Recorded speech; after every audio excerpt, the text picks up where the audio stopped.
ವಾರದಿಂದ ಉತ್ತರ ಒಳನಾಡಿನ ಜಿಲ್ಲೆಗಳಲ್ಲಿ ಮಳೆಯ ಪ್ರಮಾಣ ಏರಿಕೆಯಾಗುವ ಹೆಚ್ಚಿನ ಸಾಧ್ಯತೆ ಇತ್ತು ಮತ್ತು ದಕ್ಷಿಣ ಒಳನಾಡಿನ ಜಿಲ್ಲೆಗಳಲ್ಲಿ ಸೆಪ್ಟೆಂಬರ್ 23ರಿಂದ ಸೆಪ್ಟೆಂಬರ್ 29ರವರೆಗೆ ಹಲವು ಕಡೆ ಹಗುರದಿಂದ ಸಾಧಾರಣವಾಗಿ ಮಳೆಯಾಗುವ ಸಾಧ್ಯತೆ ಇತ್ತು.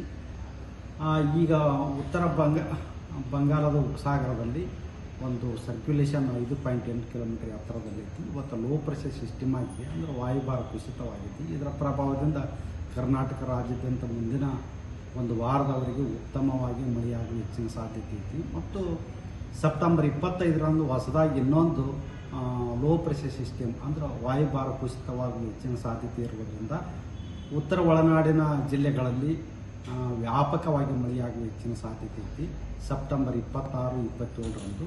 ಮತ್ತು ಬೀದರ್, ಕಲಬುರಗಿ, ಯಾದಗಿರಿ, ರಾಯಚೂರು, ವಿಜಯಪುರ, ಬಾಗಲಕೋಟೆ, ಕೊಪ್ಪಳ ಈ ಜಿಲ್ಲೆಗಳಲ್ಲಿ ಕೆಲವು ಕಡೆ ಸೆಪ್ಟೆಂಬರ್ 25 ಹಾಗೂ 26, 27ರಂದು ಅಧಿಕವಾಗುವ ಮಳೆಯಾಗುವ ಸಾಧ್ಯತೆ ಇರುವುದರಿಂದ ಈ ಜಿಲ್ಲೆಗಳಿಗೆ ಯೆಲ್ಲೋ ಅಲರ್ಟ್ ಅನ್ನು ಕೂಡ ಘೋಷಿಸಲಾಗಿದೆ.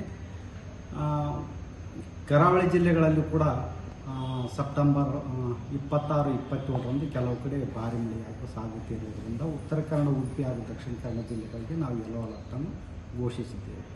ಬೆಂಗಳೂರಲ್ಲಿ ಯಾವ ರೀತಿ ಇದೆ ಸರ್? ಬೆಂಗಳೂರಿನಲ್ಲಿ ಮುಂದಿನ ಒಂದು ವಾರದವರೆಗೆ ಹಗುರದಿಂದ ಸಾಧಾರಣವಾಗಿ ಕೆಲವು ಕಡೆ ಮಾತ್ರ ಮಳೆಯಾಗುವ ಹೆಚ್ಚಿನ ಸಾಧ್ಯತೆ ಇದೆ. ದಕ್ಷಿಣ ಒಳನಾಡಿನ ಜಿಲ್ಲೆಗಳಲ್ಲಿ ಮಳೆಯ ಪ್ರಮಾಣ ಹಗುರದಿಂದ ಸಾಧಾರಣವಾಗಿ ಮಾತ್ರ ಮಳೆಯಾಗುವ ಸಾಧ್ಯತೆ ಇದೆ.